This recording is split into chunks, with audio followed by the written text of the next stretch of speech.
Bonjour mes petits passionnés, bonjour à tous. Quel plaisir de vous retrouver dans une nouvelle vidéo pour la suite du combo Kenwood et Technics. Comme l'autre fois on avait vu, j'avais fait les branchements. Bon là c'est le même jour évidemment, vous notez. Donc maintenant je vais faire le branchement pour faire un test. Donc ça sera un test avec un DAC. Bon, le DAC est pourri, hein, je vous le dis, hein, mais avec un DAC déjà. Voilà. Faut juste que je fasse les branchements avec ma multiprise. Et puis, c'est parti, mon kiki. Je fais les branchements et on se retrouve après le générique pour un test d'écoute. Bon, évidemment, avec le micro, ça ne sera pas fidèle avec ce que je vais entendre moi dans ma pièce. Mais c'est pour vous donner une idée et voir un peu ce que ça donne quand même. Je vous donnerai évidemment mon ressenti, comme toujours, parce que vous ne pouvez pas forcément entendre la même chose que moi. Captation du micro est un peu plus différent. Voilà. Allez, à tout de suite.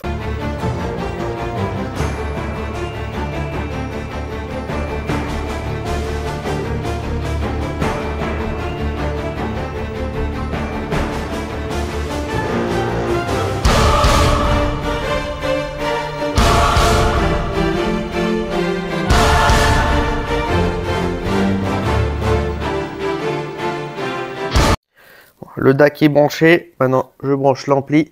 J'adore ces petites prises toutes à l'ancienne. Voilà. Ouais, on va voir s'il est en vie. Are you ready? Oui, il a envie. Impeccable. Allez, il n'y a plus qu'à tester. J'adore le petit clic. On entend... Je sais pas si vous... Je vais vous mettre le micro contre. Vous allez voir.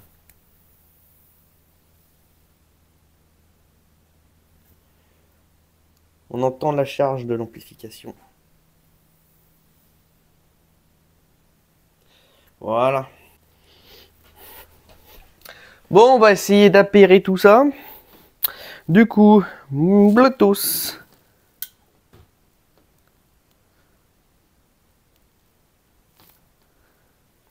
Ah, c'est bon, il est déjà connecté. Impeccable. Et ben allez, on va se mettre sur YouTube. Du coup, on va commencer par quoi?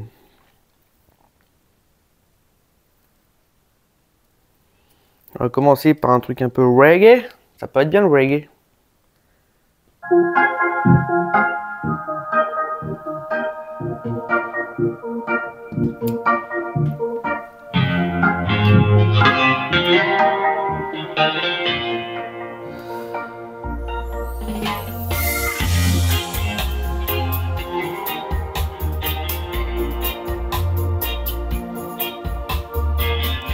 Si vous regardez bien le vumètre, vous verrez que l'enceinte gauche a plus de puissance que l'enceinte droite.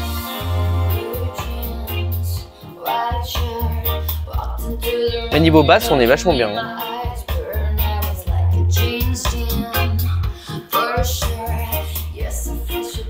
On va mettre le loudness pour voir.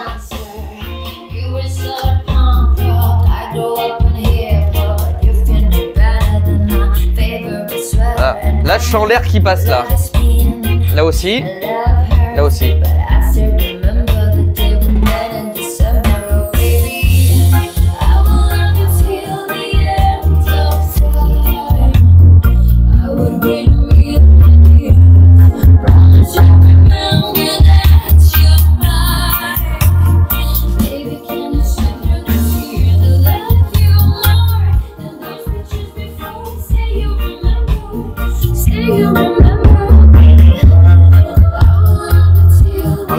Là, il y a l'air qui passe là.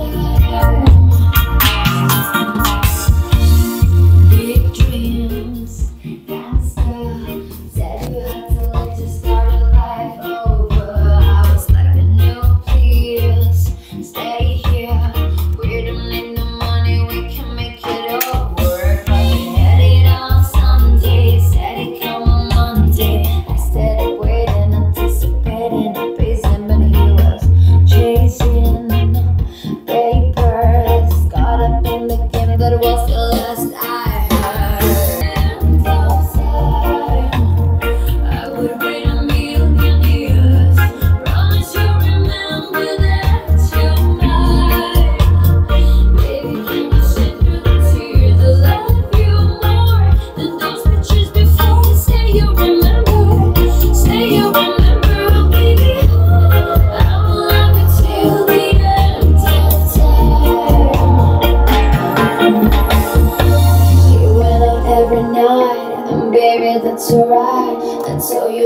Voilà, sans le loudness.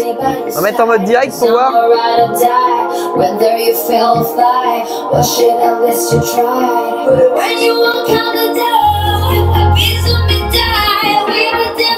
Donc là je suis en mode direct.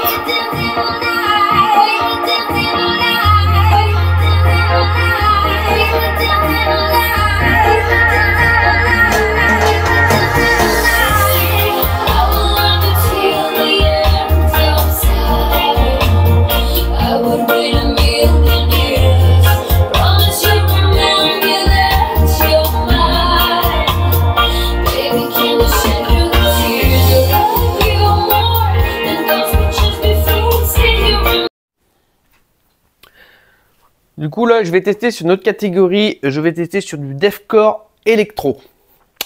On va voir ce que ça donne. Je suis en quoi? En normal, je suis pas en. Ouais, je suis pas en mode direct et je suis pas en mode loudness. On est en basique.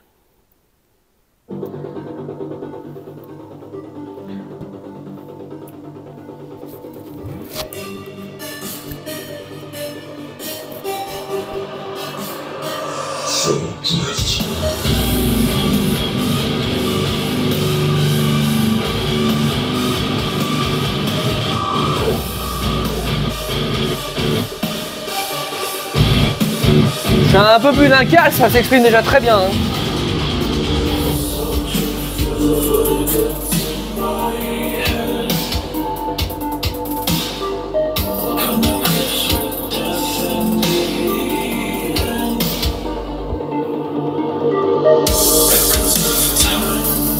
On va tester la balance que l'enceinte droite,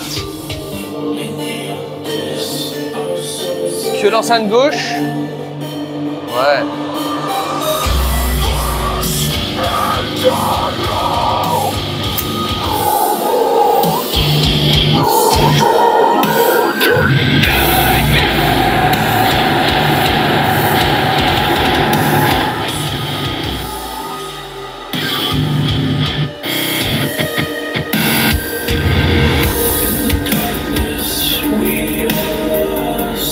Désolé pour le focus, hein, ça veut rien y faire.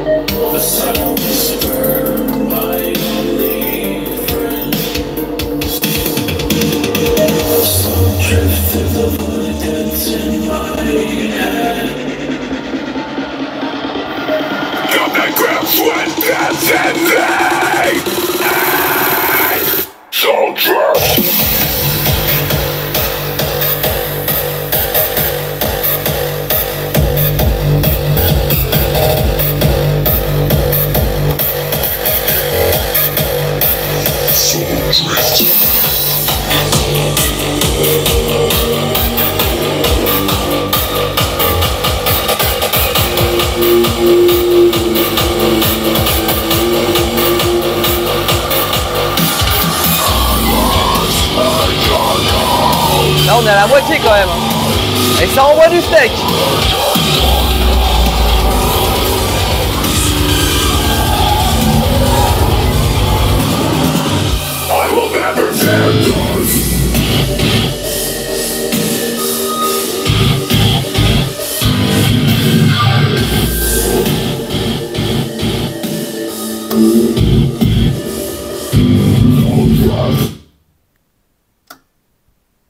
Pas mal. On est vraiment pas mal du tout. Alors j'ai constaté un petit truc entre le mode, on va dire le mode sans rien et le mode direct. Moi j'ai l'impression que le mode direct étouffe un peu plus le son au niveau des médiums. Voilà.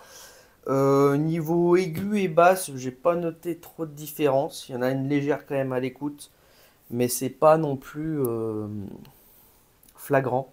Voilà. Le mode loudness est très très bon. Voilà. Accentue énormément les basses et un peu les médiums, ce qui permet d'avoir une bonne dynamique en écoute à faible volume. Vraiment très très bon. Voilà. Mais j'ai une préférence pour le mode. Je parle en mode sans loudness, le mode sans rien en fait, voilà, sans le direct. Après, je pense que ça va dépendre de l'écoute des musiques. Parce que tout à l'heure, quand on écoutait le reggae, j'avais une préférence sur le direct, par exemple. Alors que là, on est sur du deathcore électro, je préférais sans rien, en laissant, on va dire, le timbre de l'ampli. Voilà. Donc, ça va dépendre des écoutes, évidemment. Euh, Après, on peut jouer aussi avec les tribles et les basses si on veut accentuer certaines choses. Tout va dépendre de comment le son a été enregistré au niveau de la musique. Voilà. Surtout que là, le groupe que je vous ai mis, c'est The Browning. Les The Browning ont un son qui est quand même un peu étouffé, je trouve. Donc, du coup, c'est peut-être pour ça que je préfère le mode normal. Alors que le mode direct, comme je disais, étouffe un peu le son.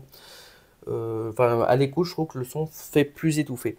Donc, vu que The Browning a un son quand même qui est assez étouffé, légèrement étouffé, du coup, là, on est sur quelque chose de mieux en termes de sans utiliser de mode précis de l'ampli. Voilà. Voilà pour le test, on va dire, avec le DAC audio. On va tester la platine maintenant.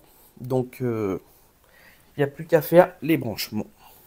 Donc, pour le test de la platine, j'ai choisi Chaka Ponk White Pixel Hype. Voilà, j'ai mon câble de la platine qui est là. On va se faire le petit branchement qui va bien.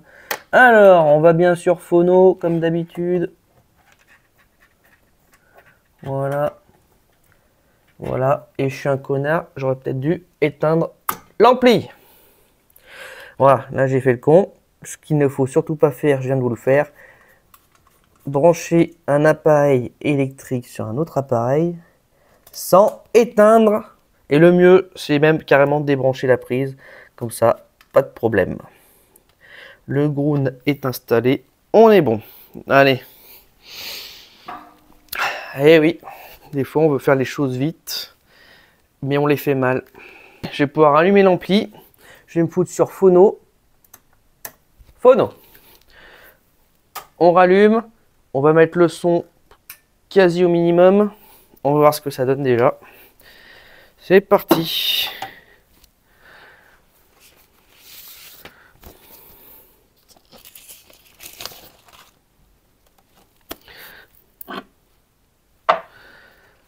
Tac. Voilà. 33 tours.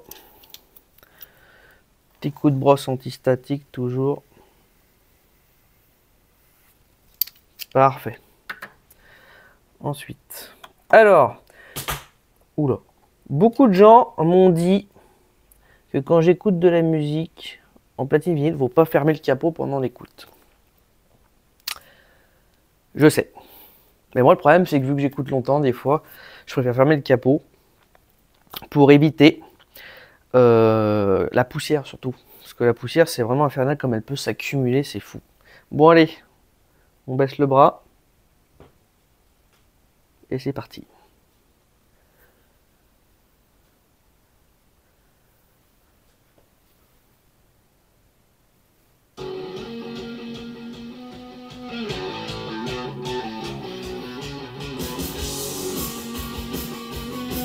Ça fonctionne déjà.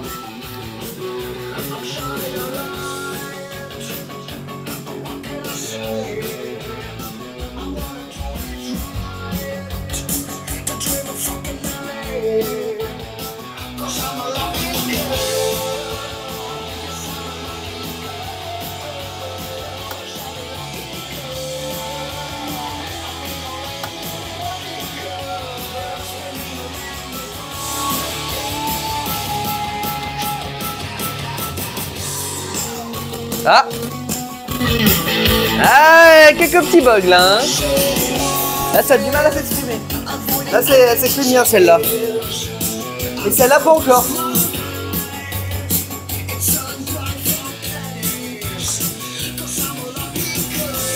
Ah, le filtre subsonique a du mal à se mettre en place. Hein. Là, c'est mieux.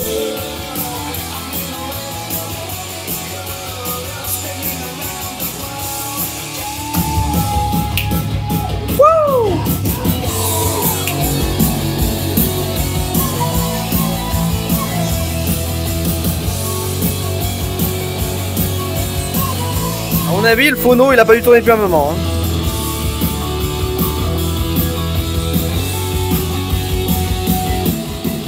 Ah, là ça merde.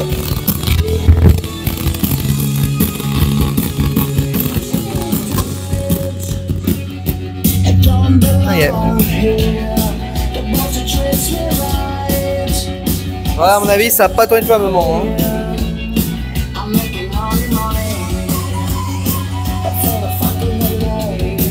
Ah, faut le temps que ça s'exprime. Allez, on va monter un peu le son, on va enlever le direct. Ah ouais.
Ok.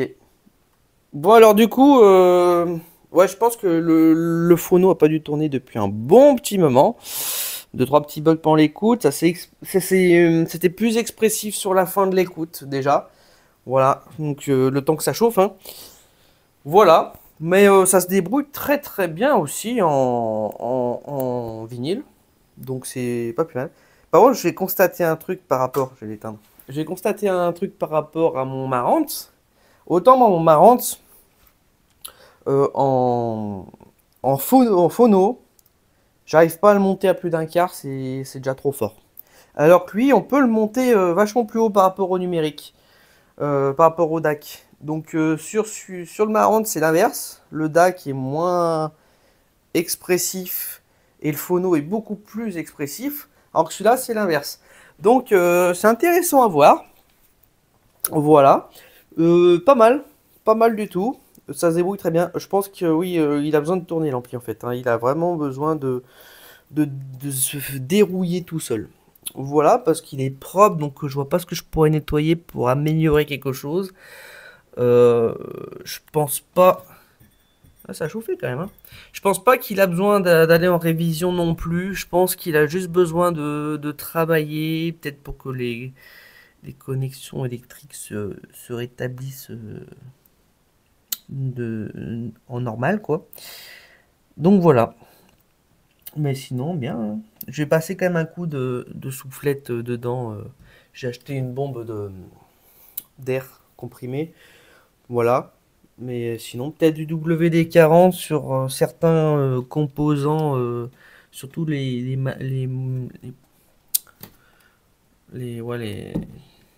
vais y arriver. Potentiomètre, voilà. Voilà, mais sinon, il n'y a pas un brin de rouille, pas un brin d'usure, il est clean de chez Clean, quoi. Même le câblage, c'est couleur d'origine. Tu vois qu'il n'a pas été dans un endroit fumeur. Il n'est pas jauni par le temps. Donc voilà. Non mais franchement, bien, hein, c'est un bon ampli. Pour le prix que je l'ai payé, c'est un bon ampli. Voilà. Je veux dire, il fait le taf. Il a une bonne qualité d'écoute. Voilà. Faudrait que je le teste sur mes 34F, voir ce que ça donne. Après, je sais pas si je le ferai en vidéo. Ça risque d'être un peu pénible de faire le test. Si, il faudrait que je le mette là par contre. Ah bah vous savez quoi, je ferai un test.